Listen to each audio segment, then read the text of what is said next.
Shalom aleikum, aleikum salam para todos. Aqui quem fala é o evangelista André Santos, mais uma vez fazendo um vídeo nesse canal de bênção para a glória de Deus.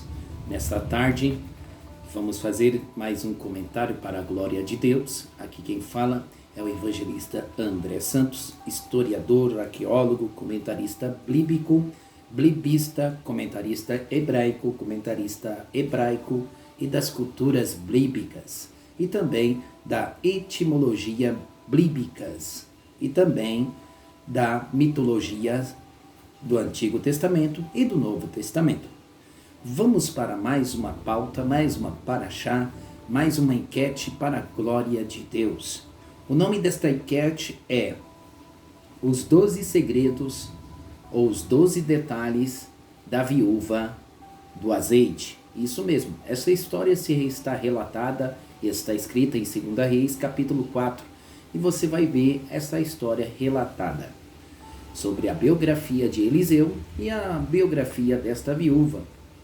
Então vamos lá falar sobre esta viúva, falar um pouco sobre os detalhes que vão te surpreender profundamente na palavra de Deus.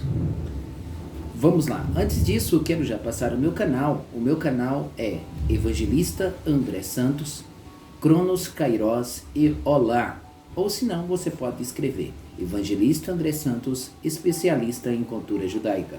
Ou se não, você pode escrever Evangelista André Santos, maçã de ouro em salva de prata, para a glória de Deus. Quero cumprimentar a todos com Shalom Kavai, Kavai Shalom, paz e esperança, esperança e paz.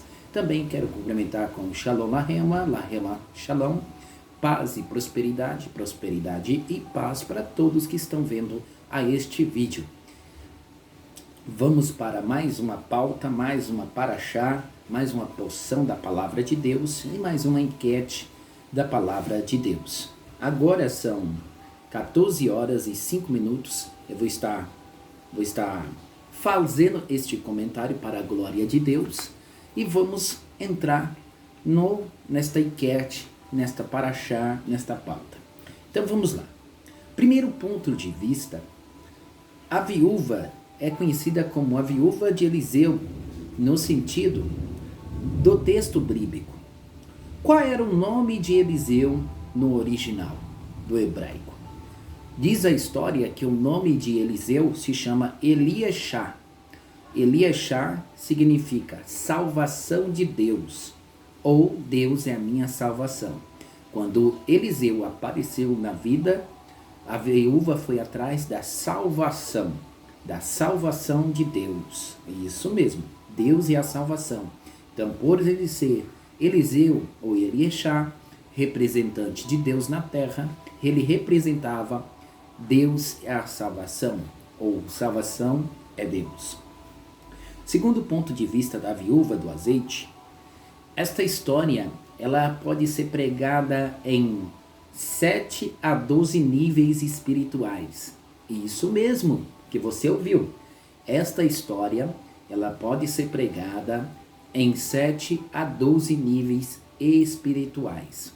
Mas eu quero dar só 3, só para você achar interessante a formalidade. Então vamos lá. Primeiro nível é chamado de nível básico, ou nível baixo. O nível baixo é para os novos convertidos, para poder ter uma compreensão textual. Agora, o nível médio já é um nível histórico e geográfico da história desta viúva de azeite. Agora, o nível alto seria a escatologia espiritual que representa esta viúva. Isso mesmo, esta viúva simboliza e tem um símbolo na mitologia, ou melhor dizendo, não na mitologia, mas sim na escatologia, né, espiritual sobre a vida desta mulher.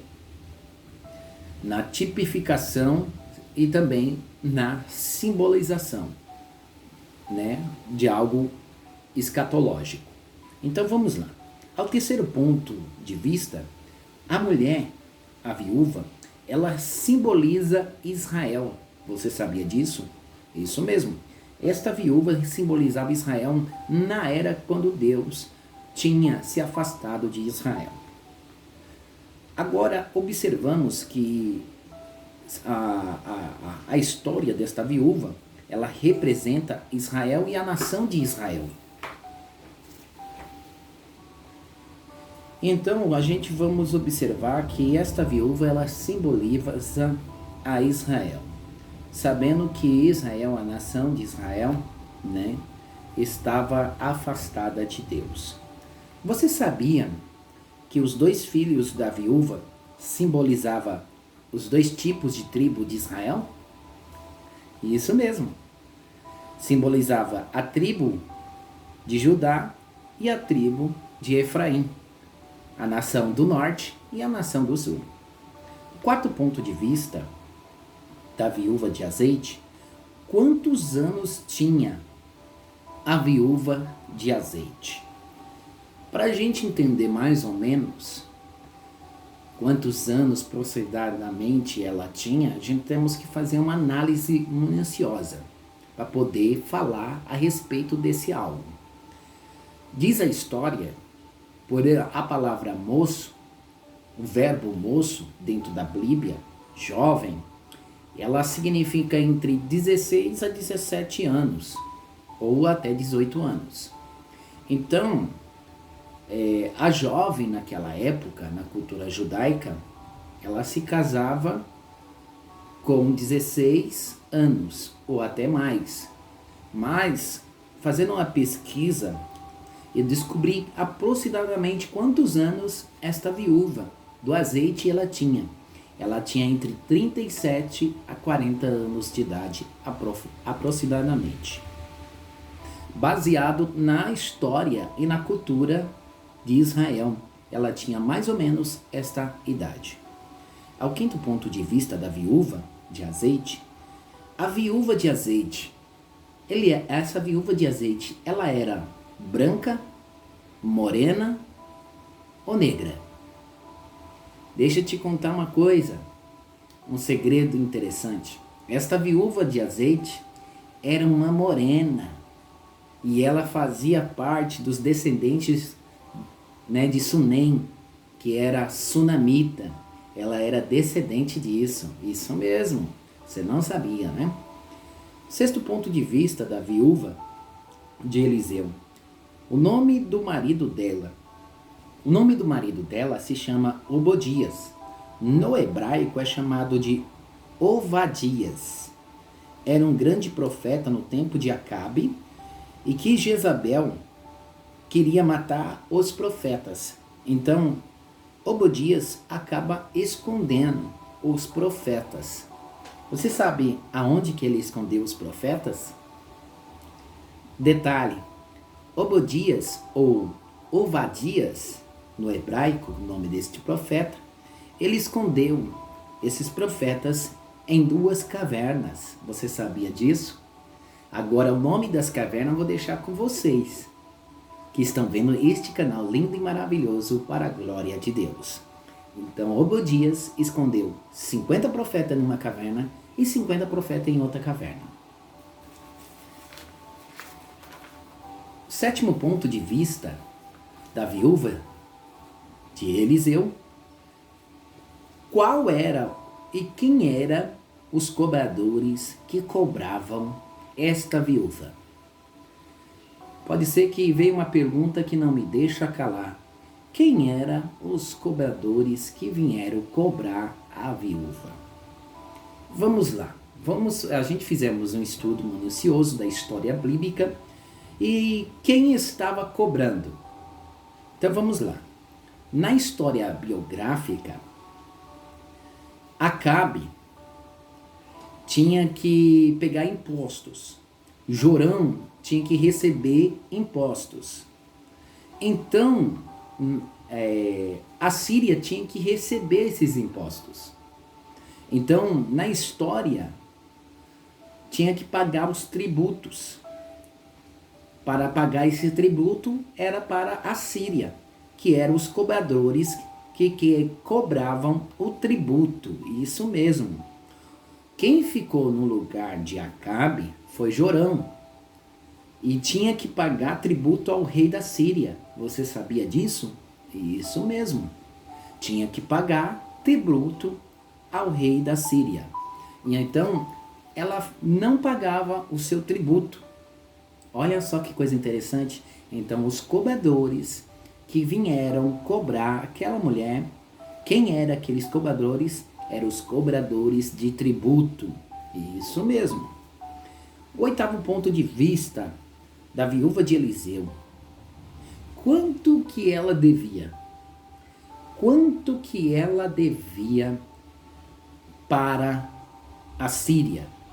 Quanto ela devia de tributo para a Síria? Vou te dizer uma coisa. A gente chegamos a um valor aproximadamente a este valor baseado em duas coisas. Na cultura judaica e na lei judaica. Vou repetir de novo para que você entenda. A gente chegamos nesse valor por dois motivos. A cultura judaica e a lei judaica. Amém? Pronto. O valor que esta mulher devia de tributo era 168 mil reais nos tempos de hoje.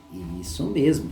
Ela devia esse valor de tributo para a Síria. Isso mesmo. Ela devia 168 mil reais que devia para o rei da Síria de tributo.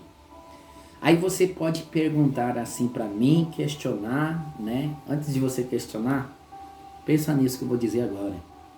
Para a gente chegar, provar este valor, demonstrar este valor, eu acabei de falar, cultura e lei. Então vamos lá.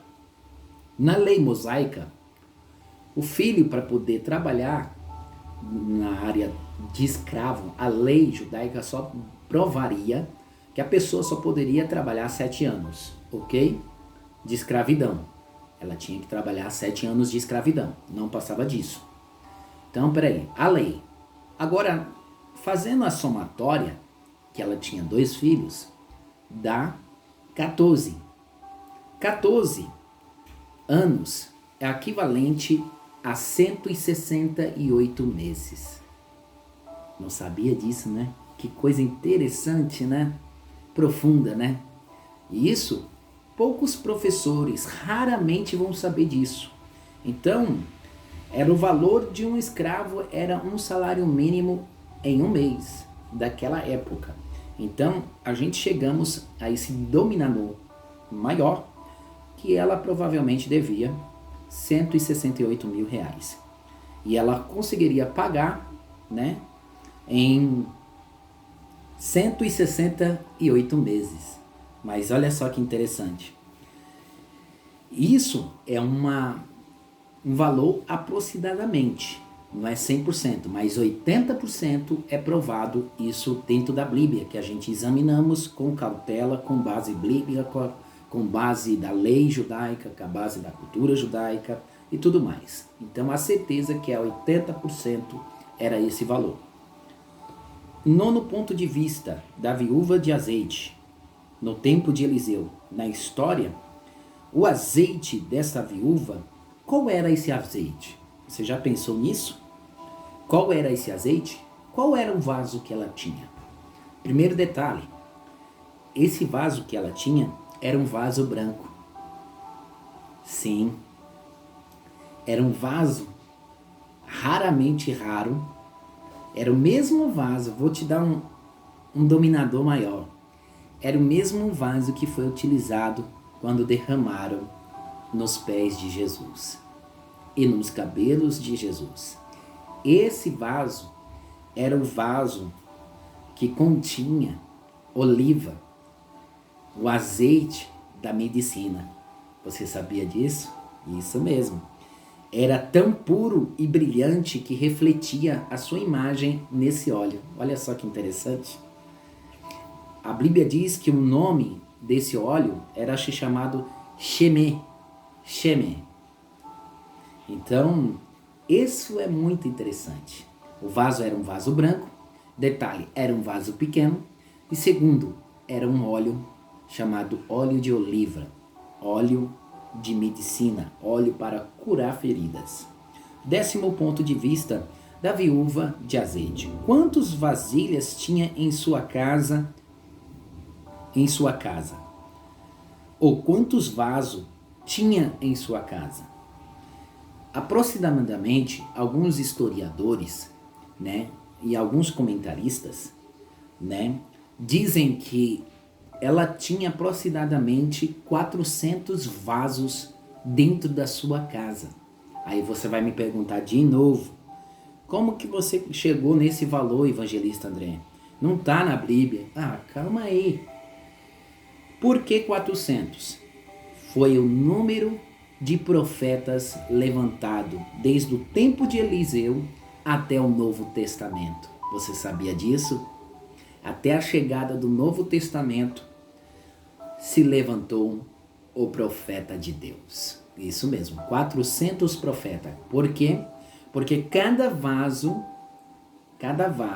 de azeite de oliva que tinha naquela casa representava um profeta daquele tempo, daquela época. Então, alguns comentaristas dizem que aproximadamente havia 400 vasos, que simbolizava os 400 profetas que Deus levantou na terra. Alguns dizem que é baseado também sobre aquela mesma história sobre os profetas que se levantaram contra Elias. Olha só, será que isso não é suspeito? Será que isso não é relativo? Será que não tem alguma coisa a ver? Isso é as evidências bíblicas. A Bíblia fala que foi 400 e mais 450.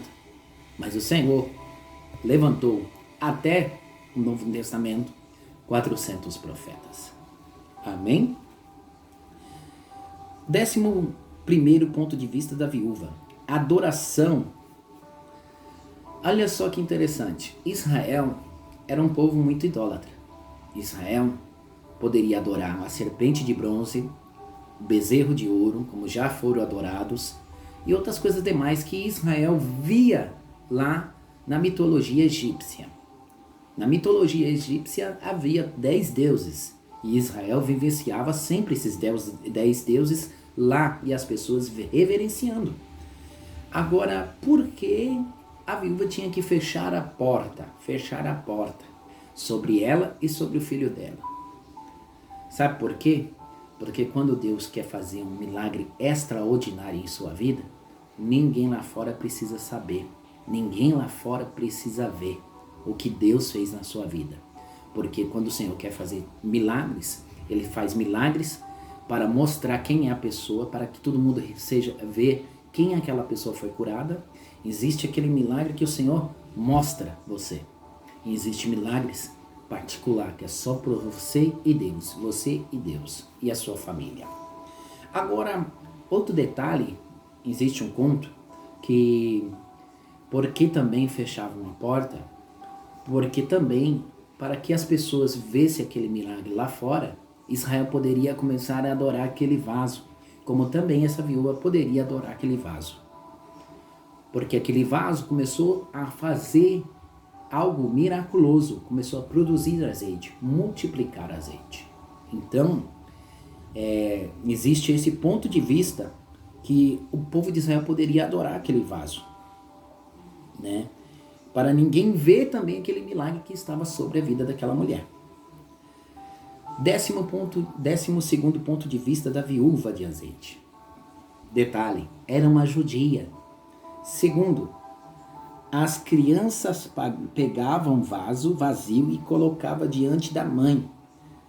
O que significa isso?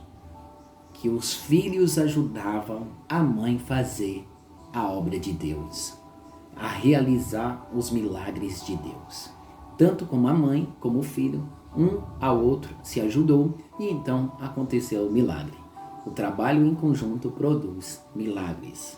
Então, aqui quem fala é o evangelista André Santos, deixando aí mais um comentário profundo da história da viúva de Eliseu e os seus 12 detalhes profundos e terríveis. Shalom Aleikum, Aleikum Salam. Eu faço esse comentário a pedido dos meus amigos, pastores, professores, comentaristas, e está aí este comentário para a glória de Deus. Shalom Aleikum, Aleikum Salam.